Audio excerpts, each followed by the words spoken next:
Spiders need a food source and harborage site to live indoors.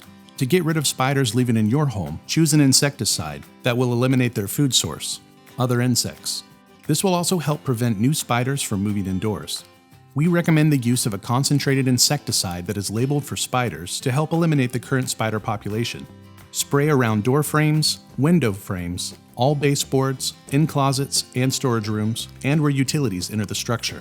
Note that concentrated insecticides do not offer an instant kill, but rather leave behind a residual for long-lasting control. If you need an instant knockdown, we recommend using a pyrethrin-based aerosol spray to supplement your insecticide treatment.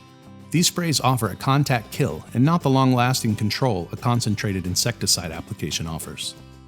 After performing an insecticide application, placing glue boards around your home will help you monitor the area for spiders and other insect activity.